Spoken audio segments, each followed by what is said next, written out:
ಎಲ್ಲ ವೀಕ್ಷಕರಿಗೆ ನಮಸ್ಕಾರ. ಎಂದಿನಂತೆ ಇಂದು ಕೂಡ ಆ, ಮುಂದಿನ ಧಮ್ಮಪದದ ಮುಂದಿನ ಸರಣಿಯ ಕುರಿತು ರಾಮ್ಜಿ ಲಿಂಬಾರೆ ಸರ್ ಅವರು ಮಾತನಾಡಲಿದ್ದಾರೆ. ಅವರು ಇವತ್ತು ಯಮಕ ವಗ್ಗದ ಗಾಥ 1 ಮತ್ತು 2 ಕುರಿತು ಮಾತನಾಡಲಿದ್ದಾರೆ. ಅವರಿಗೆ ತಮ್ಮೆಲ್ಲರ ಪರವಾಗಿ ಹೃತ್ಪೂರ್ವಕವಾದಂತ ಸ್ವಾಗತವನ್ನು ಕೋರುತ್ತೇನೆ. ಸರ್, ನಮಸ್ಕಾರ, ಕಾರ್ಯಕ್ರಮಕ್ಕೆ ಸ್ವಾಗತ. ನಮಸ್ಕಾರ. ನಮೋ ತಸ್ಸ ಭಗವತೋ ಅರ್ಹತೋ ಸಮ್ಮ ಸಂಬುದ್ಧಸ್ಸ. ಧಮ್ಮಪದ ಒಂದು ಬೌದ್ಧ ಸಾಹಿತ್ಯನಲ್ಲಿ ಒಂದು ಪವಿತ್ರ ಗ್ರಂಥ ಇದೆ. ಆ ಪವಿತ್ರ ಗ್ರಂಥನಲ್ಲಿ ವಗ್ಗಗಳು ಇದೆ. ಅದರಲ್ಲಿ ಮೊದಲನೇದು ಯಮಕ ವಗ್ಗ ಅಂತಿದೆ. ಸರ್, ಯಮಕ ವಗ್ಗ ಅಂದ್ರೆ ಏನ್ ಸರ್? ಯಮಕ ವಗ್ಗ ಅಂದ್ರೆ ಜೋಡಿ. ಜೋಡಿ ಅಂದ್ರೆ ಯಾವ್ದು? ಈಗ ಕೃಷ್ಣ ಪಕ್ಷ ಇರುತ್ತೆ, ಶುಕ್ಲ ಪಕ್ಷ ಇರುತ್ತೆ, ಇದು ಜೋಡಿ ಆಗುತ್ತೆ. ಆಮೇಲೆ ಸುಖ ಯಾವುದು, ದುಃಖ ಯಾವುದು, ಇದನ್ನು ಜೋಡಿ ಇದೆ. ಸತ್ಯ ಯಾವುದಿದೆ, ಅಸತ್ಯ ಯಾವುದಿದೆ, ಅದನ್ನು ಜೋಡಿತಾನೆ. ಮತ್ತೆ ಅಹಿಂಸೆ ಮತ್ತು ಹಿಂಸೆ, ಇದನ್ನು ಜೋಡಿ. ಸೊ ಇದರ ಪ್ರಕಾರ ಬುದ್ಧರು ಇದು ಒಂದು ಗಾಥ ಇದೆಯಲ್ಲ, ಗಾಥ 1 ಮತ್ತು ಗಾಥ 2, ಇದರಲ್ಲಿ ಸುಖ ಮತ್ತು ದುಃಖ, ಇದು ಎರಡು ಏನಿದೆಯಲ್ಲ, ಇದು ಜೋಡಿ, ಇದರ ಬಗ್ಗೆ ವಿವರಣೆ ಮಾಡಿದ್ದಾರೆ. ಸೊ ಆ ಧಮ್ಮಪದದು ಯಮಕ ವಗ್ಗದು ಮೊದಲನೇ ಮತ್ತು 2ನೇ ಗಾಥ ನಾನು ನಿಮ್ಗ ಹೇಳ್ತೀನಿ. ಈಗ ಮನೋಪುಬ್ಬಾಂಗ ಧಮ್ಮ ಮನೋಸೆಟ್ಟ ಮನೋಮಯ ಮನಸಾಚೆ ಪದುಠೇನ ಭಾಸತೀವ ಕರೋತೀವ ತಥೋ ನಮ ದುಃಖ ವಿವೇಂತಿ ಚಕ್ಕಮವ ವಹತೋ ಪದಂ. ಇದು ಮೊದಲನೇ ಗಾಥ. 2ನೇ ಗಾಥ ಮನೋಪುಬ್ಬಾಂಗ ಧಮ್ಮ ಮನೋಸೆಟ್ಟ ಮನೋಮಯ ಮನಸಾಚೆ ಪಸನ್ನೇನ ಭಾಸತೀವ ಕರೋತೀವ ತಥೋ ನಮ ಸುಖಮವೇಂತಿ ಛಾಯಾ ವಾ ಅನಪಯಾನಿ. ಇದು 2ನೇ ಗಾಥ. ಮೊದಲನೇ ಗಾಥನಲ್ಲಿ ಎತ್ತಿನ ಬಂಡಿ ಬಗ್ಗೆ ಹೇಳಿದ್ದಾರೆ. ಹೇಗೆ ಎತ್ತು ಮುಂದೆ ನಡೀತಾ ಇರುತ್ತಲ್ಲ, ಅದರ ಹಿಂದ್ಗಡೆ ಚಕ್ರನು ತಿರುಗ್ತಾ ಇರ್ತದೆ, ಅದು ಒಂದು ಉದಾಹರಣೆ. ಈ 2ನೇ ಏನಿದೆಯಲ್ಲ, ನಾವು ವ್ಯಕ್ತಿ ಯಾವಾಗ ನಮ್ಮ ನೆರಳು ಯಾವಾಗ್ಲೂ ನಮ್ಮ ಜೊತೆಯಲ್ಲಿ ಇರುತ್ತೆ ಅಂದ್ರೆ ಇದು ಸುಖ, ಅದು ಮೊದಲನೇದು ದುಃಖ ಅಂತ ಈ ತರ ಒಂದು ಭಾಗ ಮಾಡಿದ್ದಾರೆ ಇದು. ಸೊ ಮೊದಲನೇ ಏನಿದೆಯಲ್ಲ, ಮೊದಲನೇ ಗಾಥನಲ್ಲಿ ಮನಸಾಚೆ ಪದುಠೇನ್ ಅಂತ ಬರುತ್ತೆ. ಮನಸಾಚೆ ಪದುಠೇನ್ ಅಂದ್ರೆ ಪ್ರದೂಷಿತ ಮನ. ಯಾವಾಗ ನಮ್ಮ ಮನಸ್ಸು ಪ್ರದೂಷಿತ ಆಗುತ್ತೋ ಆವಾಗ ನಾವು ಮಾಡೋದು ಕೃತ್ಯ ಆಗ್ಲಿ, ನಾವು ಮಾಡೋದು ಮಾತುಗಳು ಆಗ್ಲಿ, ಅದು ಕೆಟ್ಟದಾಗತ್ತೆ, ಅದು ಪರಿಣಾಮ ಕೆಟ್ಟಾಗತ್ತೆ. ಆ ಕೆಟ್ಟ ಪರಿಣಾಮದಿಂದ ನಮಗೆ ದುಃಖನ ಉತ್ಪತ್ತಿ ಆಗತ್ತೆ, ದುಃಖಕ್ಕೆ ಅದೇ ಕಾರಣ ಆಗತ್ತೆ, ನಾವು ದುಃಖ ಅನುಭವಿಸ್ಬೇಕಾಗತ್ತೆ. ಸೊ ಅದೇ ತರ ಈಗ ನಮ್ಮ ಮನಸ್ಸು ಯಾವಾಗ ಪ್ರಸನ್ನ ಇರುತ್ತೆ, ಆ ಮನಸ್ಸು ಪ್ರಸನ್ನ ಇರುವಾಗ ನಾವು ಮಾಡ್ತಾ ಇರೋದು ಕೃತ್ಯಗಳು ಆಗ್ಲಿ, ನಾವು ಮಾಡ್ತಾ ಇರೋದು ಮಾತುಗಳು ಆಗ್ಲಿ, ಅದು ಒಳ್ಳೆ ಮಾತಾಡ್ತೀವಿ ಮತ್ತೆ ಒಳ್ಳೆ ಕೃತ್ಯ ಮಾಡ್ತೀವಿ. ಸೊ ಅವಾಗ ನಮ್ಮ ಮನಸ್ಸಿಗೆ ಸುಖ ಸಿಗತ್ತೆ, ಶಾಂತಿ ಸಿಗತ್ತೆ, ನೆಮ್ಮದಿ ಸಿಗತ್ತೆ. 2ನೇ ಗಾಥನಲ್ಲಿ ಈಗ ನಿಮಗೆ ಸ್ವಲ್ಪ ಇದರ ಬಗ್ಗೆ ಇನ್ನು ಸ್ವಲ್ಪ ಮಾಹಿತಿ ಕೊಡ್ಬೇಕಾದ್ರೆ, ಈಗ ನಮ್ಮ ವಾತಾವರಣ ಇದೆ, ಪರಿಸರ ಏನಿದೆಯಲ್ಲ, ಆ ಪರಿಸರನಲ್ಲಿ ಏರ್ ಪೊಲ್ಯೂಷನ್ ಆಗ್ಲಿ, ಅಥವಾ ನೀರು ಪೊಲ್ಯೂಷನ್ ಆಗ್ಲಿ, ಅಥವಾ ಫುಡ್ ಪೊಲ್ಯೂಷನ್ ಆಗ್ಲಿ, ಈ ಮೂರು ಏನಿದೆಯಲ್ಲ, ಈ ನಮ್ಮ ಪರಿಸರನಲ್ಲಿ ಹೇಗೆ ಪ್ರದೂಷಿತ ಆಗತ್ತೆ ಅಂದ್ರೆ, ಈಗ ನೋಡಿ, ಈಗ ಗಾಳಿ ಹೇಗೆ ಪ್ರದೂಷಿತ ಆಗತ್ತೆ, ಈಗ ವಾಹನಗಳು, ಈ ರಸ್ತೆ ಮೇಲೆ ವಾಹನಗಳು ಹೋಗುವಾಗ ಅವರು ಬೇಕಾದಷ್ಟು ಎಮಿಷನ್ ಪ್ರೊಡ್ಯೂಷನ್ ಆಗತ್ತೆ. ಅದು ಹೊಗೆ ಏನು ಬರುತ್ತಲ್ಲ, ವಾಹನದಿಂದ ಬರ್ತಾ ಇರೋದು ಹೊಗೆ, ಅದರದಿಂದ ಈ ವಾತಾವರಣ ಪ್ರದೂಷಿತ ಆಗತ್ತೆ. ಇನ್ನೊಂದು ಏನಂದ್ರೆ, ಈಗ ಕೆಲವರು ಬಿಲ್ಡಿಂಗ್ ಕನ್ಸ್ಟ್ರಕ್ಷನ್ ಮಾಡ್ತಾರೆ ಅಥವಾ ಬಿಲ್ಡಿಂಗ್ ಡಿಮಾಲಿಷನ್ ಮಾಡ್ತಾರೆ. ಆ ಟೈಮ್ನಲ್ಲಿ ಗಾಳಿಯಿಂದ ಆ ಡಸ್ಟ್ ಗಾಳಿನಲ್ಲಿ ಸೇರ್ಬಿಟ್ಟು ಆವಾಗ ಈ ಗಾಳಿನೂ ಪ್ರದೂಷಣ ಆಗುತ್ತೆ. ಸೊ ಈ ತರ ಬಿಲ್ಡಿಂಗ್ ಕನ್ಸ್ಟ್ರಕ್ಷನ್ ಆಗ್ಲಿ, ಅಥವಾ ಇಂಡಸ್ಟ್ರಿನಲ್ಲಿ ಆ ಚಿಮ್ನಿಯಿಂದ ಏನು ಹೊಗೆ ಬರುತ್ತಲ್ಲದು, ಆ ಹೊಗೆಯಿಂದ ಕೂಡ ಈ ಗಾಳಿಯನ್ನು, ಈ ವಾತಾವರಣ ಪ್ರದೂಷಿತ ಆಗತ್ತೆ ಅಂತ ಇದು ಒಂದು ಉದಾಹರಣೆ ಇತ್ತು. 2ನೇ ಉದಾಹರಣೆ ಯಾವ್ದಿದೆ ಅಂದ್ರೆ, ಈಗ ನಮ್ಮ ನೀರ್ ತಗೊಳ್ಳಿ. ಈಗ ಇದಕ್ಕೆ ವಾಟರ್ ಬಾಡೀಸ್ ಅಂತ ಹೇಳ್ತಾರೆ. ಈ ಕೆರೆ ಆಗ್ಲಿ, ನದಿ ಆಗ್ಲಿ, ಸಮುದ್ರ ಆಗ್ಲಿ, ಈ ಇದರಲ್ಲಿ ಈ ಏನ್ ಮಾಡ್ತಾರೆ ಅಂದ್ರೆ, ಈ ಪ್ಲಾಸ್ಟಿಕ್ ಆಗ್ಲಿ, ಪ್ಲಾಸ್ಟಿಕ್ ಬಾಟಲ್ ಆಗ್ಲಿ, ಅಥವಾ ಹಳೆ ಬಟ್ಟೆ ಆಗ್ಲಿ, ಎಲ್ಲ ಅದರಲ್ಲಿ ಬಿಸಾಕ್ಬಿಡ್ತಾರೆ. ನದಿಯಲ್ಲಿ ಆಗ್ಲಿ, ಅಥವಾ ಕೆರೆ ಆಗ್ಲಿ, ಅಥವಾ ಸಮುದ್ರದಲ್ಲಿ ಆಗ್ಲಿ, ಅದನ್ನ ಎಲ್ಲ ಬಿಸಾಕ್ಬಿಡ್ತಾರೆ. ಈ ಅದರದಿಂದ ಈಗ ಈ ಮಟೀರಿಯಲ್ ಏನಿದೆಯಲ್ಲ, ಆ ಮಟೀರಿಯಲ್ದಿಂದ ಆ ನೀರು ಅಶುದ್ಧವಾಗಿ ಆಗುತ್ತೆ. ಆ ನೀರು ಕುಡಿಯಕ್ಕೆ ಸಾಧ್ಯ ಇರುವುದಿಲ್ಲ. ಅಂತ ನೀರು ಕುಡಿದ್ರೆ ಮನುಷ್ಯಗೆ ರೋಗ ಬಂದ್ಬಿಡುತ್ತೆ. ಸೊ ಇದರದ್ದು ಕೆಟ್ಟ ಪರಿಣಾಮ ಆಗುತ್ತೆ, ನಮ್ಮ ಆರೋಗ್ಯ ಮೇಲೆ ಅದು ಕೆಟ್ಟ ಪರಿಣಾಮ ಆಗುತ್ತೆ. ಅದೇ ತರ ಗಾಳಿಯಿಂದ, ವಾಯುದಿಂದ ನಮ್ಮ ಆರೋಗ್ಯ ಮೇಲೆ ಕೆಟ್ಟ ಪರಿಣಾಮ ಆಗುತ್ತೆ. ಮತ್ತೆ ಎಷ್ಟೋ ನಮ್ಗೆ ಡಿಸೀಸ್ ಅಥವಾ ರೋಗಗಳು ಬಂದ್ಬೀಳುತ್ತೆ. ಈಗ ಮೂರನೇದು, ಈ ಗಾಳಿ ಆಯ್ತು ಮತ್ತು ಇದು ವಾಟರ್ ಆಯ್ತು, ನೀರಾಯ್ತು. ಈ ಮೂರನೇ ಫುಡ್ ತಗೋರಿ, ಆಹಾರ ತಗೊಳ್ಳಿ. ಈಗ ನಾವು ಯಾವ್ದಾರ ಒಂದು ಹೋಟೆಲ್ಗೆ ಹೋಗ್ತೇವೆ. ಹೋಟೆಲ್ಗೆ ಹೋಗ್ಬಿಟ್ಟು ನಮಗೆ ತಿಂಡಿ ತಿನ್ಬೇಕನ್ನಿಸ್ತದೆ. ಆವಾಗ ನಾವು ಆರ್ಡರ್ ಮಾಡ್ತೀವಿ. ಆರ್ಡರ್ ಮಾಡುವಾಗ ಅದರಲ್ಲಿ ಕೆಲವು ಐಟಮ್ಸ್ ಬಹಳ ನೋಡ್ಲಿಕ್ಕೆ ಬಹಳ ಆಕರ್ಷಕವಾಗಿ ಕಾಣುತ್ತದೆ ನಮ್ಗೆ, ಈಗ ತಿನ್ಬೇಕನ್ನಿಸ್ತದೆ. ಬಟ್ ಅದರಲ್ಲಿ ಕೆಲವು ಬಹಳ ಕೆಮಿಕಲ್ಸ್ ಇರುತ್ತೆ. ಆ ಕೆಮಿಕಲ್ಸ್ ದಿಂದ ನಮ್ಮ ಆರೋಗ್ಯ ಮೇಲೆ ಬಹಳ ಕೆಟ್ಟ ಪರಿಣಾಮ ಆಗುತ್ತೆ, ನಮ್ಗೆ ಕಾಯಿಲೆ ಬರುತ್ತೆ. ಸೊ ಈ ತರ ಯಾವಾಗ ಗಾಳಿ ಆಗ್ಲಿ, ಅಥವಾ ನೀರಾಗ್ಲಿ, ಅಥವಾ ಆಹಾರ ಆಗ್ಲಿ, ಹೇಗೆ ಈ ಪ್ರದೂಷಿತ ಆಗುತ್ತಲ್ಲ, ಪ್ರದೂಷಿತ ಆಗೋದು ಕಾರಣನೂ ನಾನು ಹೇಳಿದ್ದೀನಿ, ಪಾಲ್ಯೂಟೆಂಟ್ ಅಂತ ಹೇಳಿದಿನಲ್ಲ, ಅದರಿಂದ ಪ್ರದೂಷಿತ ಆಗತ್ತೆ. ಅದೇ ತರ ನಮ್ಮ ಮನಸ್ಸು ಕೂಡ ಈ ರಾಗ, ದ್ವೇಷ ಮತ್ತು ಮೋಹದಿಂದ ನಮ್ಮ ಮನಸ್ಸು ಒಳಗಡೆ ಹೋಗ್ಬಿಟ್ರೆ ನಮ್ಮ ಮನಸ್ಸು ಕೆಟ್ಟದಾಗತ್ತೆ, ಪ್ರದೂಷಿತ ಆಗತ್ತೆ. ಈ ಪ್ರದೂಷಿತ ಆದ ಮೇಲೆ ನಾವು ಏನು ಮಾತಾಡ್ತೀವಿ ಅಥವಾ ನಾವು ಏನು ಕೃತ್ಯಗಳು ಮಾಡ್ತೀವಿ, ಅದರದ್ದು ಕೆಟ್ಟ ಪರಿಣಾಮ ಆಗತ್ತೆ. ಕೆಟ್ಟ ಪರಿಣಾಮದಿಂದ ನಾವು ದುಃಖ ಅನುಭವಿಸ್ಬೇಕಾಗತ್ತೆ. ಸರ್, ತಾವು ಹೇಳಿದ್ರಿ ರಾಗ, ದ್ವೇಷ, ಮೋಹದ ಹೇಳಿದ್ರಿ ಸರ್. ರಾಗ ಅಂದ್ರೆ ಏನು, ಅದಕ್ಕೆ ಉದಾಹರಣೆ ಕೊಡ್ಬೋದಾ ಸರ್? ಈಗ ರಾಗ ಅಂದ್ರೆ ಲೋಭ ಅಂತ ಹೇಳ್ತಾರೆ ರಾಗಕ್ಕೆ. ಈ ಫಾರ್ ಎಕ್ಸಾಂಪಲ್, ಕೆಲವೊಬ್ಬರು ಇದಕ್ಕೆ ಆಸೆ ಅಂತ ಹೇಳ್ತಾರೆ. ಬಟ್ ಆಸೆ ಅದು ಕರೆಕ್ಟ್ ವರ್ಡ್ ಅಲ್ಲ, ಶಬ್ದ ಅಲ್ಲದು. ಈ ರಾಗ ಅಂದ್ರೆ ದುರಾಸೆ, ಗ್ರೀಡ್. ಈಗ ನಿಮ್ಮಲ್ಲಿ ಸ್ವಲ್ಪ ನಿಮ್ಮಷ್ಟು ಸಂಪತ್ತಿದೆ ಅಂತ ತಿಳ್ಕೊಳ್ಳಿ, ಅದನ್ನು that will satisfy your needs. But ಇನ್ನೂ ನನಗ್ ಜಾಸ್ತಿ ಬೇಕು, ಇನ್ನೂ ನನಗ್ ಜಾಸ್ತಿ ಬೇಕು, ಇನ್ನೂ ನನಗ್ ಜಾಸ್ತಿ ಬೇಕು ಅಂತ ನೀವು ಆಸೆ ಏನ್ ಮಾಡ್ತಿರಲ್ಲ, ಅದನ್ನ ದುರಾಸೆ ಆಗಿರ್ತದೆ, ಅದನ್ನ ಲೋಭ ಆಗುತ್ತೆ ಅದು. ಸೊ ಆ ತರ ಇರಬಾರ್ದು. ಲೋಭ ಅಂತ ಜಾಸ್ತಿ ಪಡಿಬಾರ್ದು, ಜಾಸ್ತಿ ಇರಬಾರ್ದು ಅಂತ ಹೇಳ್ತಾರೆ. ಬಟ್ ಇದರಲ್ಲಿ ಇನ್ನೊಂದು ವಿಷಯ ಏನ್ ಬರುತ್ತೆ ಅಂದ್ರೆ, ನೀವು ಜಾಸ್ತಿ ಪಡಿರಿ, ಜಾಸ್ತಿ ಸಂಪಾದನೆ ಮಾಡ್ರಿ, ಅದರ ಬಗ್ಗೆ ಏನ್ ಚಿಂತೆ ಇಲ್ಲ. ಬಟ್ ಆ ಸಂಪಾದನೆ ಏನಿದೆಯಲ್ಲ, ಅದು ನೈತಿಕವಾಗಿ ನೀವು ಸಂಪಾದನೆ ಮಾಡಿದರೆ ಅದರಲ್ಲಿ ತೊಂದರೆ ಇಲ್ಲ. ಈಗ ಸಪೋಸ್ ನೀವೇ business man, or factory man, or anything, you are ಒಂದು ಯಾವ್ದೋ ಇಂಡಸ್ಟ್ರಿ ಸೆಟಪ್ ಮಾಡಿದಿರಿ. ಸೊ ಅದರಲ್ಲಿ ನೀವು ಆ ಕೆಲಸ ಮಾಡೋರಿಗೆ ಸರಿಯಾಗಿ ಸಂಬಳ ಕೊಡಬೇಕು, ಸರಿಯಾಗಿ ಲೀವ್ ಕೊಡಬೇಕು, ಅವರಿಗೆ ಆ ಸರಿಯಾಗಿ ಹೆಲ್ತ್ ಬಗ್ಗೆ ಅವ್ರಿಗೆ ಕೇರ್ ಮಾಡಬೇಕು, ಸಮಯಾನುಸಾರ ಸಂಬಳ ಕೊಡ್ಬೇಕು ಅವರಿಗೆ. ಆಮೇಲೆ ಈ ತರ ಎಲ್ಲ ಅವರಿಗೆ ಸೌಕರ್ಯ ಕೊಟ್ಟಾದ್ಮೇಲೆ ನಿಮಗೆ ಏನು ಅದರದಿಂದ ಲಾಭ ಉಳಿತದಲ್ಲ, ಆ ಲಾಭ ಪಡ್ಕೊಂಡು ಏನು ಅದರಲ್ಲಿ ತೊಂದರೆ ಆಗುದಿಲ್ಲ. ಆ ಲಾಭದಿಂದ ಬೇಕಾದ್ರೆ ನೀವು ಅದರಲ್ಲಿ ಏನಾದ್ರು ಇನ್ಕಮ್ ಟ್ಯಾಕ್ಸ್ ಕೊಡೋದಿದ್ರೆ ಇನ್ಕಮ್ ಟ್ಯಾಕ್ಸ್ ಕೊಟ್ಟು ನೀವು ಕ್ಲಿಯರ್ ಆಗಿ ಇರ್ಬೋದು. So that is the way.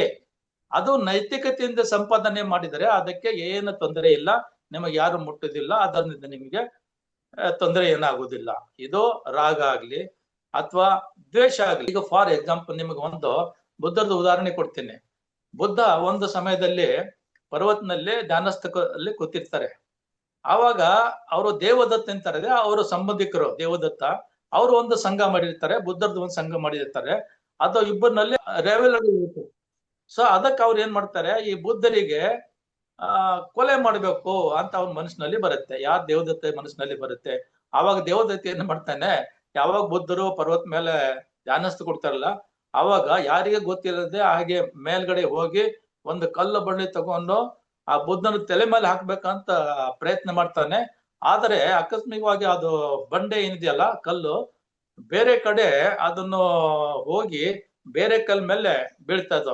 ಅದರದ್ದು ಏನ್ ಪೀಸ್ ಬರುತ್ತಲ್ಲ, ಅದು ಆ ಕಲ್ಲದ ಪೀಸ್ ಆ ಬುದ್ಧರ ಕಾಲಿಗೆ ಉಗುರಿಗೆ ಟಚ್ ಆಗತ್ತೆ. ಅಲ್ಲಿದ್ರೆ ಸ್ವಲ್ಪ ಗಾಯ ಆಗತ್ತೆ. ಸೊ ಅವಾಗ ಇದು ಕೃತ್ಯ ಆದ್ಮೇಲೆ ಅವನಿಗೆ ಗೊತ್ತಾಗೈತೆ, ನಾನು ಬುದ್ಧರಿಗೆ ಕೊಲೆ ಮಾಡೋದು ಪ್ರಯತ್ನ ಮಾಡೋದು ಬಹಳ ತಪ್ಪಾಗಿದೆ ಅಂತ ಅವನಿಗೆ ಆಮೇಲೆ ಕ್ಷಮೆ ಕೇಳ್ತಾನೆ. ಕೊನೆಗಾಗಿ ಅವನಿಗೆ ಯಾವ ಪರಿಸ್ಥಿತಿ ಬರುತ್ತೆ ಅಂದ್ರೆ ಅವನ ಹತ್ರ ಯಾರು ಇರೋದಿಲ್ಲ, ಅವನಿಗೆ ಊಟ ಕೊಡ್ಲಕ್ಕಾಗ್ಲಿ ಅಥವಾ ತಿಂಡಿ ಆಗ್ಲಿ ಅವನು ಒಬ್ಬನೇ ಒಂದು ಚಿಕ್ಕ ಮನೆಯಲ್ಲಿ ಒಬ್ಬನೇ ಇರ್ತಾನೆ, ವಾಸ ಮಾಡ್ತಾನೆ. ಅದನ್ನು ಕೊನೆಗಾಗಿ ಅವನು ದುಃಖದಲ್ಲಿ ಸಾಯ್ತಾನೆ. ಸೊ ಇದರದ ಒಂದು ಉದಾಹರಣೆ ಇದೆ. ಸೊ ಯಾವ್ದಂದ್ರೆ ಈ ದ್ವೇಷದ ಆ ಮೋಹದ ಇನ್ನೊಂದು ಉದಾಹರಣೆ ಕೊಡ್ತೇನೆ ನಿಮ್ಗೆ. ಒಂದು ಸಲ ಆ ಬಂತೆ ಆನಂದ್ ಅವರು ಭಿಕ್ಷಾಟನ್ ಮಾಡ್ಲಕ್ಕೆ ಹೋಗ್ತಾರೆ. ಭಿಕ್ಷಾಟನ್ ಮಾಡುವಾಗ ಒಂದು ಹೆಣ್ಮಗಳು ಆ ಬಾವಿಯಿಂದ ನೀರ್ ತಗೊಂಡು ಹೋಗ್ತಾಳೆ. ಆವಾಗ ಆನಂದ್ಗೆ ಸ್ವಲ್ಪ ನೀರಡಿಕೆ ಆಗುತ್ತೆ. ಆವಾಗಲೇ ಒಂದು ಇದು ಮಾಡ್ತಾನೆ, ರಿಕ್ವೆಸ್ಟ್ ಮಾಡ್ತಾನೆ, ಅಮ್ಮ ನಾಳೆ ಸ್ವಲ್ಪ ಬಾಯಾರಿಕೆ ಆಗಿದೆ, ನೀವು ಸ್ವಲ್ಪ ನನಗೆ ನೀರು ಕೊಡಿ ಅಂತ ಹೇಳ್ತಾನೆ. ಅವಳು ನೀರು ಕುಡಿತಾಳೆ. ಬಟ್ ಆದರೂ ನೀರು ಕುಡ್ದು ಆನಂದ್ ಮುಂದಕ್ಕೆ ಹೋಗ್ತಾರೆ ಹಾಗೆ. ಬಟ್ ಆ ಹೆಣ್ಮಗಳು ಆನಂದ್ಗೆ ನೋಡಿದ್ಮೇಲೆ ಅವಳಿಗೆ ಮೋಹ ಆಗತ್ತೆ.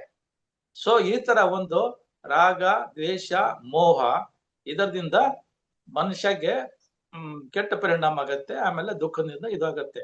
ಇದು ಯಾವುದೇ ಕಾರಣ ಆಗ್ಲಿ, ಈ ಕೆಟ್ಟ ಈಗ ಸಪೋಸ್ ದರೋಡೆ ಆಗತ್ತೆ, ಬ್ಯಾಂಕ್ ದರೋಡೆ ಆಗತ್ತೆ. ಬ್ಯಾಂಕ್ ದರೋಡೆ ಆಗ್ಲಿ ಅಥವಾ ಡಕಾಯಿತಿ ಆಗ್ಲಿ ಅಥವಾ ಕಳ್ಳತನ ಆಗ್ಲಿ, ಈ ಕಳ್ಳತನ ಆದ್ಮೇಲೆ ಅವರಿಗೆ ಪೊಲೀಸ್ ಬರ್ತಾರೆ. ಪೊಲೀಸ್ ಬಂದು ಹಿಡ್ಕೊಂಡು ಹೋಗ್ತಾರೆ. ಅವ್ರದ್ದು ನ್ಯಾಯಾಲಯಕ್ಕೆ ಕರ್ಕೊಂಡು ಹೋಗ್ತಾರೆ. ನ್ಯಾಯಾಲಯದಲ್ಲಿ ಅವನಿಗೆ ಏನ್ ಶಿಕ್ಷೆ ಸಿಗುತ್ತೆ ಅದಕ್ಕೆ ಆ ಪ್ರಕಾರ ಅಲ್ಲಿ ಜೈಲಿನಲ್ಲಿ ಹೋಗ್ಬಿಟ್ಟು ಅಲ್ಲಿ ಶಿಕ್ಷೆ ಅನುಭವಿಸ್ಬೇಕಾಗತ್ತೆ ಅವರಿಗೆ. ಸೊ ಇದರದ್ದು ಈ ಕೆಟ್ಟ ಮಾಡಿದ ಕೆಲ್ಸಕ್ಕೆ ಅಲ್ಲಿ ಹೋಗಿ ಸಿಕ್ಕಾಕೊಂಡು ಬೀಳ್ತಾರ ಅವ್ರು ಜೈಲಿನಲ್ಲಿ. ಅಲ್ಲಿ ದುಃಖ ಆಗುತ್ತೆ ಅವರಿಗೆ. ಸೊ ಕೆಟ್ಟ ಕೆಲಸ ಮಾಡಿದರೆ ಇದನ್ನು ಕೆಟ್ಟ ಪರಿಣಾಮ ಆಗತ್ತೆ ಅನ್ನೋದು ಒಂದು ಉದಾಹರಣೆ ಆಯ್ತು. ಇನ್ನೊಂದು ನಿಮಗೆ ಈ ಬೇರೆ ಒಂದು ಇನ್ನು ಮಾತಾಡೋದ್ರಲ್ಲಿ ಕೆಟ್ಟ ಮಾತಾಡ್ತಾರಲ್ಲ, ಅದು ಹೇಗೆ ಅಥವಾ ಅಂದ್ರೆ ಈಗ ಒಬ್ಬನು ನ್ಯಾಯದಲ್ಲಿ ಹೋಗಿ ಮಾತಾಡ್ತಾನೆ, ಒಬ್ಬ ವ್ಯಕ್ತಿ ಅಲ್ಲಿ ಸಾಕ್ಷಿ ಕೊಡ್ತಾನೆ, ಆಮೇಲೆ ಸುಳ್ಳು ಮಾತಾಡ್ತಾನೆ. ಯಾಕೆ ಸುಳ್ಳು ಮಾತಾಡ್ತಾನೆ ಅಂದ್ರೆ ಅವನ್ ಬೇರೆ ಕಡೆಯಿಂದ ಏನೋ ಅಮಿಷ್ ತಗೊಂಡು ಸುಳ್ಳು ಸಾಕ್ಷಿ ಕೊಡ್ತಾನೆ. ಆ ಸುಳ್ಳು ಸಾಕ್ಷಿ ಕೊಟ್ಟಾದ್ಮೇಲೆ ಆಮೇಲೆ ನಾನು ಸುಳ್ಳು ಸಾಕ್ಷಿ ಕೊಟ್ಟಿದ್ದೀನಿ ಅಂತ ಅವನಿಗೆ ಪರಿಣಾಮ ಆಗಿ ದುಃಖ ಆಗತ್ತೆ. ಸೊ ಈ ತರ ಸುಳ್ಳು ಸಾಕ್ಷಿನೂ ಕೊಡಬಾರ್ದು, ಆಮೇಲೆ ಕೊಲೆ ದರೋಡೆ ಮಾಡಬಾರ್ದು. ಈಗ ನಮ್ಮಲ್ಲಿ ಬಹಳಷ್ಟು ದುರ್ಬಲ ಜನರ ಮೇಲೆ ಅತ್ಯಾಚಾರ ಆಗ್ತಾ ಇದೆ, ಮಹಿಳೆ ಮೇಲೆ ಅತ್ಯಾಚಾರ ಆಗ್ತಾ ಇದೆ. ಯಾಕೆ ಅತ್ಯಾಚಾರ ಆಗ್ತಾ ಇದೆ ಅಂದ್ರೆ ಯಾವಾಗ ಅವ್ರದ್ದು ಮನಸ್ಸು ಕೆಟ್ಟ ಹೋಗುತ್ತಲ್ಲ, ಆ ಕೆಟ್ಟ ಮನಸ್ಸಿನಿಂದ ಈ ಹೀನ ಕೃತ್ಯಗಳು ಮಾಡ್ತಾರೆ. ಹೀನ ಕೃತ್ಯ ಮಾಡಿದ ಮೇಲೆ ಅವರಿಗೆ ಆ ತರ ಪರಿಣಾಮ ಆಗುತ್ತೆ. ಮತ್ತೆ ಹಾಗೆ ಪೊಲೀಸ್ ಹಿಡ್ಕೊಂಡು ಹೋಗ್ತಾರೆ, ಮತ್ತೆ ಹಾಗೆ ಅವರಿಗೆ ನ್ಯಾಯಾಲಯಕ್ಕೆ ಹೋಗ್ಬೇಕಾಗತ್ತೆ, ಮತ್ತೆ ಜೈಲಿಗೆ ಹೋಗ್ಬೇಕಾಗತ್ತೆ. ಇಂಥ ಈ ಕಾರ್ಯಗಳು ಯಾವಾಗ ಆಗತ್ತೆ ಅಂದ್ರೆ ನಮ್ಮ ಮನಸ್ಸು ಯಾವಾಗ ಪ್ರದೂಷಿತ ಆಗುತ್ತೋ ಆವಾಗ ನಮ್ಗೆ ಈ ತರ ಪ್ರಾಬ್ಲಮ್ ಆಗತ್ತೆ, ದುಃಖ ಆಗತ್ತೆ. ಸೊ ಅವಾಗ ಬುದ್ಧರು ಏನ್ ಹೇಳ್ತಾರೆ ಅಂದ್ರೆ ಈ ನಮ್ಮ ಮನಸ್ಸು ಯಾವಾಗ ಕೆಟ್ಟದಾಗತ್ತೋ, ಕೆಟ್ಟದಾದ್ಮೇಲೆ ಅದರದ್ದು ಪರಿಣಾಮ ಏನಂದ್ರೆ ನಾವು ಕೆಟ್ಟ ಕೆಲಸ ಮಾಡ್ತೀವಿ, ಕೆಟ್ಟ ಮಾತಾಡ್ತೀವಿ, ಅದರದ್ದು ದುಃಖ ನಾವು ಪಡಿತೀವಿ ಅಂತ ಈ ತರ ಒಂದು ಬುದ್ಧರದ ಒಂದು ಸಂದೇಶ ಇದೆ. ಇನ್ನೊಂದು ಏನ್ ಹೇಳ್ತಾರೆ ಅಂದ್ರೆ ಈಗ ಮನಸಾಚೆ ಪ್ರಸನ್ನೇನ ಅಂದ್ರೆ ನಮ್ಮ ಮನಸ್ಸು ಯಾವಾಗ ಪ್ರಸನ್ನ ಆಗಿರುತ್ತೋ ಆ ಪ್ರಸನ್ನ ಮನದಿಂದ ನಾವು ಮಾತಾಡಿದರೆ ಅಥವಾ ನಾವು ಕೆಲಸ ಕಾರ್ಯ ಮಾಡಿದರೆ ನಮಗೆ ಶಾಂತಿ, ಸುಖ ಮತ್ತು ಲಾಭ, ಐಶ್ವರ್ಯ ಎಲ್ಲ ಸಿಗತ್ತೆ. ಹೇಗೆ ನಮ್ಮ ಜೊತೆಯಲ್ಲಿ ಈ ನೆರಳು ಯಾವಾಗ್ಲೂ ಇರುತ್ತೆ, ಅದೇ ತರ ಈ ನಮಗೆ ಸುಖ ಮತ್ತು ಶಾಂತಿ, ಲಾಭ ಆಗ್ಲಿ, ಐಶ್ವರ್ಯ ಆಗ್ಲಿ, ಪ್ರತಿಷ್ಠೆ ಆಗ್ಲಿ ಇದನ್ನು ಇರುತ್ತೆ. ಈಗ ಕೆಟ್ಟ ಕೆಲಸ ಮಾಡಿದರೆ ನಮಗೂ ಒಳ್ಳೇದಾಗೋದಿಲ್ಲ, ಕೆಟ್ಟ ಕೆಲಸ ಮಾಡಿದರೆ ಬೇರೆಯವ್ರನ್ನೂ ಒಳ್ಳೇದಾಗೋದಿಲ್ಲ. ಕೆಟ್ಟ ಕೆಲಸ ಮಾಡಿದರೆ ನಮ್ಮ ಸಂಬಂಧಿಕರು ಯಾರಿದ್ದಾರೆ ಅವ್ರಿಗೂ ಒಳ್ಳೇದಾಗಲ್ಲ. ಆಮೇಲೆ ಈ ಕೆಟ್ಟ ಕೆಲಸ ಮಾಡಿದರೆ ಈ ಸಮಾಜಕ್ಕೂ ಏನು ಒಳ್ಳೇದಾಗೋದಿಲ್ಲ, ದೇಶಕ್ಕೂ ಇನ್ನು ಒಳ್ಳೆ ಆಗೋದಿಲ್ಲ. ಸೊ ಒಳ್ಳೆ ಸಮಾಜ ನಿರ್ಮಾಣಕ್ಕಾಗಿ ಆಗ್ಬೇಕಾದ್ರೆ ಇದನ್ನ ಎಲ್ಲ ನಮ್ಮ ಮನಸ್ಸಿನ ಒಳಗಡೆ ಇರೋದು ಈ ಮೂರು ರಾಗ, ದ್ವೇಷ, ಮೋಹ ಇದೆಲ್ಲ ಈ ಮಲಿನತೆನೆಲ್ಲ ತೆಗೆದಾಕಿದ್ರೆ ನಮ್ಮ ಮನಸ್ಸು ಸ್ವಚ್ಛ ಆಗಿರುತ್ತೆ. ನಮ್ಮ ಮನಸ್ಸು ಸ್ವಚ್ಛ ಆಗಿದ್ರೆ ನಾವು ನಮ್ಮಷ್ಟಕ್ಕೆ ನಾವು ಸುಖವಾಗಿರ್ತೀವಿ. ನಮ್ಮ ಸಂಬಂಧಿಕ ಆಗ್ಲಿ, ನಮ್ಮ ಫ್ಯಾಮಿಲಿ ಆಗ್ಲಿ, ನಮ್ಮ ಸಮಾಜ ಆಗ್ಲಿ, ನಮ್ಮ ದೇಶ ಆಗ್ಲಿ, ಈ ದೇಶದಲ್ಲಿ ನಾವು ಸುಖ ಮತ್ತು ಶಾಂತಿ ಮತ್ತು ಸಮೃದ್ಧಿ ಮತ್ತೆ ವಿಕಾಸದಿಂದ ಚೆನ್ನಾಗಿರ್ಬೋದು ಅಂತ ಬುದ್ಧರ ಒಂದು ಸಂದೇಶ ಇದೆ. ಯಮಕ ವಗ್ಗದಲ್ಲಿ ಗಾಥ 1 ಮತ್ತು 2ರಲ್ಲಿ ತಥಾಗತ ಬುದ್ಧರು ಈ ಸಂದೇಶವನ್ನ ಕೊಟ್ಟಿದ್ದಾರೆ ಸರ್. ಹೌದು, ಯಮಕ ವಗ್ಗಿನಲ್ಲಿ ಯಮಕ ಅಂದ್ರೆ 2 ಆಯ್ತಲ್ಲ. ಈಗ ನಾನು ಸುಖ ಮತ್ತು ದುಃಖ ಹೇಳ್ದೆ. ಸೊ ಅದೇ ತರ ಇನ್ನೊಂದು ಬೇರೆ ಬೇರೆ ಇದೆ ಇದರಲ್ಲಿ. ಇದೇ ಯಮಕ ವಗ್ಗಿನಲ್ಲಿ ಈ ಒಂದು 20 ಗಾಥಗಳು ಇದೆ. ಸೊ ಆ ಗಾಥಗಳನ್ನು ಇದೇ ತರ ಯಮಕ ವಗ್ಗ ತರಾನೇ ಕೊಟ್ಟಿದ್ದಾರೆ. ಸೊ ಅದರಲ್ಲಿ ಇನ್ನೊಂದು ಏನಿದೆ ಅಂದ್ರೆ, ಈಗ ಝೋಪಡಿ ಇದೆ. ಝೋಪಡಿ ಅಂದ್ರೆ ಒಳ್ಳೆ ಮನೆದಲ್ಲ, ಹಟ್ ಅಂತ ಹೇಳ್ತಾರ ನಾವು. ಗುಡಿಸಲು. ಗುಡಿಸಲು ಇದೆ. ಆ ಗುಡಿಸಲು ಒಂದ್ ಕಡೆ, ಇನ್ನೊಂದು ಚೆನ್ನಾಗಿ RCC ಕಟ್ಟಿದ ಬಿಲ್ಡಿಂಗ್ ಇದೆ. 2 ಬಿಲ್ಡಿಂಗ್ ಇದೆ ಈಗ. ಸೊ 2 ಮನೆ ಇದೆ ಅಂತ ತಿಳ್ಕೊಳ್ಳಿ. ಯಾವಾಗ ಮಳೆ ಬೀಳುತ್ತೋ ಆ ಮಳೆ ಬೀಳೋ ಸಂದರ್ಭದಲ್ಲಿ ಈ ಗುಡಿಸಲ್ನಲ್ಲಿ ನೀರು ಬರುತ್ತಲ್ವಾ. ಯಾಕಂದ್ರೆ ಗುಡಿಸಲ್ ಚೆನ್ನಾಗಿರಲ್ಲ, ಶೆಲ್ಟರ್ ಇರೋದಿಲ್ಲ. ಸೊ ಗುಡಿಸಲ್ ಒಳಗಡೆನೆ ನೀರು ಬರುತ್ತೆ. ಬಟ್ ಅದೇ ತರ ನೀವು construction building, RCC construction building ನಲ್ಲಿ ಒಳಗಡೆ ನೀರು ಬರುದಿಲ್ಲ. ಯಾಕೆ? ಇಲ್ಲಿ ಯಾಕೆ ಬರುತ್ತೆ, ಅಲ್ಲಿ ಯಾಕೆ ಬರುದಿಲ್ಲ? ಯಾಕಂದ್ರೆ ಇದು ಅದರದ್ದು ಶೆಲ್ಟರ್ ಏನಿದೆಯಲ್ಲ ಮೇಲಿನ ಕಡೆದು, ಅದು ಸರಿ ಇರುವುದಿಲ್ಲ. ನಮ್ಮ ಮನಸ್ಸಿನ ಒಳಗಡೆ ಯಾವಾಗ ರಾಗ ಮತ್ತು ದ್ವೇಷ ಮತ್ತು ಲೋಭ ಇದು ಒಳಗಡೆ ಸೇರುತ್ತೆ, ಸೇರ್ದಾದ್ಮೇಲೆ ನಮಗೆ ದುಃಖ ಆಗತ್ತೆ. ಆತರ ಇರಬಾರ್ದು, ಒಳ್ಳೆ ಮನೆ ಇರಬೇಕು. ಇದು ಗುಡಿಸಲು ಇರಬಾರ್ದು. ಗುಡಿಸಲಿದ್ರೆ ಇದರ ಒಳಗಡೆ ಈ ತರ ಸೇರುತ್ತೆ ಅನ್ನೋದು ಒಂದು ಉದಾಹರಣೆ ಕೊಟ್ಟಿದ್ದಾರೆ. ಸೊ ಇದರಲ್ಲಿ ನಿಮಗೆ 2 ಸಿದ್ಧಾಂತ ಇದೆ. ಅದರಲ್ಲಿ ಏನಿದೆ ಅಂದ್ರೆ, ಈಗ ಈ ಎತ್ತಿನ ಬಂಡಿ ಇದೆಯಲ್ಲ, ಎತ್ತಿನ ಬಂಡಿಯಲ್ಲಿ ಚಕ್ರ ಇದೆ, ಮುಂದ್ಗಡೆ ಎತ್ತಿದೆ. ಈಗ ಸಪೋಸ್ ನಾವು ಈ ಎತ್ತುಗಳನ್ನು ಅದರಿಂದ ತೆಗೆದುಬಿಟ್ರೆ ಅದು ಚಕ್ರ ಓಡುದಿಲ್ವಾ? ಹಾಗೆ ಅದನ್ನು ರಾಗ ದ್ವೇಷ ಮೋಹ ಅಂತ ತಿಳ್ಕೊಳ್ಳಿ ನೀವು. ಅದನ್ನು ತೆಗೆದುಬಿಟ್ರೆ ನಮಗೆ ದುಃಖ ಇರುವುದಿಲ್ಲ ಅಲ್ವಾ? ಸೊ ಅದೇ ತರ ಈಗ ನಮ್ಮ ನೆರಳು ಯಾವಾಗ್ಲೂ ನಮ್ಮ ಜೊತೆನಲ್ಲಿ ಇರುತ್ತೆ.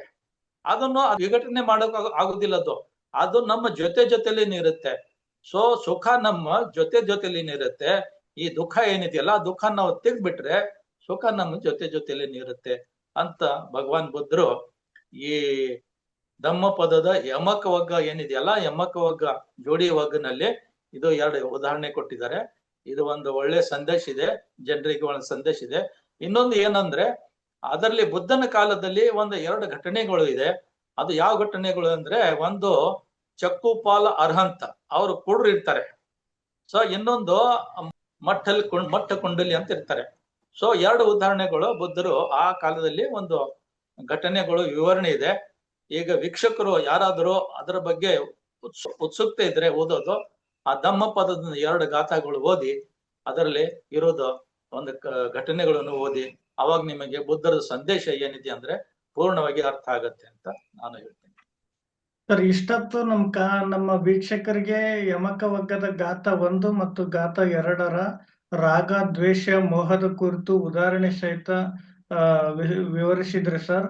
ತಮಗೆ ನಮ್ಮೆಲ್ಲ ವೀಕ್ಷಕರ ಪರವಾಗಿ ತುಂಬು ಹೃದಯದ ಧನ್ಯವಾದಗಳು ಸರ್. ನಮಸ್ಕಾರ. ನಮಸ್ಕಾರ. ಜೈ ಭೀಮ್. ಜೈ ಭೀಮ್.